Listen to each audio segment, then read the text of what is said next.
The question is that the motion be agreed to. Honourable Shane Jones. I te tuatahi me tuku I roto I tō tātou reo Māori he mihi ki ngā huanga mai ngā iwi kua tatu ki te upoko o te ika ko uru mai ki roto I te anō te raiona. Nā reira e oku mātua e ngā tuahine, e ngā whaia, koutou katoa. Ko tatu mai nei, tēnā koutou, tēnā tātou katoa. Sir, we naturally have no hesitation in supporting the work of the Minister and the negotiators in this very protracted claim, firstly, the Ngati Whatua. Secondly, a number of us know of the history of the tupuna Rahui Te Kiri, Ngati Manuhiri, otherwise claimed by Ngati Wai, but that's another matter. Occasionally led by that great Cody tree, Lally Haddon, who, when he's in a good mood, is a very friendly individual. So I must acknowledge the people of what we called, when I was a lad at St Stephen's School, Takaparapa, the people that were up in what is popularly referred to in Auckland as Bastion Point. Because, sir, in that time, along with my grandmother, boys from St Stephen's School were welcomed by a kuia called Nani Hopi onto that marae, which saw a great deal of anguish and indeed saw blood. But, sir, today we gather here as proxies for the New Zealand public and offer our support to the Minister and those who have worked with him to bring this settlement to a stage where, if there are further matters to be considered, then we can rely upon the processes of the legislature, figuratively speaking, the highest court in the land.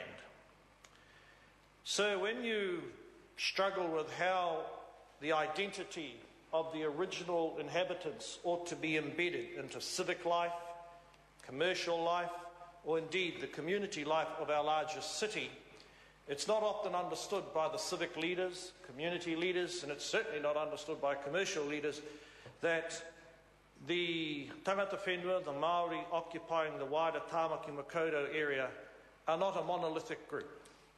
But beyond doubt, the people who comprise the populations of the three hapu, Tāu, Ngāoho and Te Uringutu, are the descendants of Apihai Te Kawau and others, the tupuna who were at Waitemata when the Pākehā originally arrived with the designs of colonisation.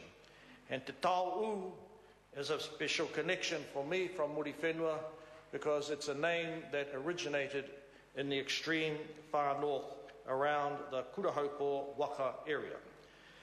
So, sir, our focus is not on the finicky detail. We know that there is a source of tension in some of the properties, sir, being offered back by dint of this legislation, but let us say in this House, sir, this is a treaty settlement between the Crown and the leaders of the hapu or iwi, and there's always scope for dealing with community concerns, community issues, as the settlement is fully implemented. And if anyone knows about that, sir, it is us on the Māori side of the House, but on these issues there ought not to be a Māori side or a Pākehā side. We actually want to see these issues dealt with expeditiously and people get on with their lives, go home and expend energy on doing what's far more challenging, making 15, 18, 20 million and the land into something that's a lot larger and turn it into a legacy for uri whakatupu, future generations. So a number of us also remember the railway settlement when I talk about Ngati Whatua, and also, sir, the original Waitangi Tribunal claim hearings in the time when Monita Delamere, Bishop Bennett, Ned Nathan, Midazazi and others, sir, played a key role, either working with the tribunal or members of the tribunal.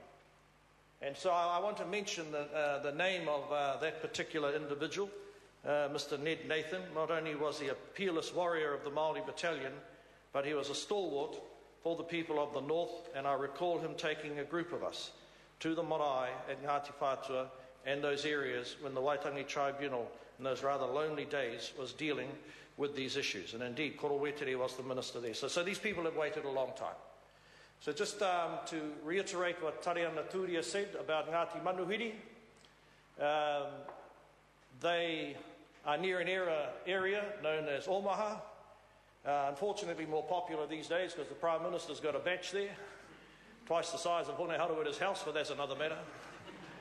But sir, it's always difficult when you are leading a hapu in an area where your land has basically been stripped from you and you get the fringe development around the coast, because the coast is so beautiful, and there's always a balance as to how you establish and maintain a Māori presence there when the land is so expensive, the rates are so demanding, and your neighbours are people who, by dint of either good luck or other designs, have amassed wealth and they choose to spend that wealth and create considerable homes up there. So, sir, we commend this legislation, and we offer our mihi and affection to the people who have arrived here to see it move forward, and we offer our support to the Minister and the Chair. Kia ora tātou. Mr. Speaker. Honourable Chris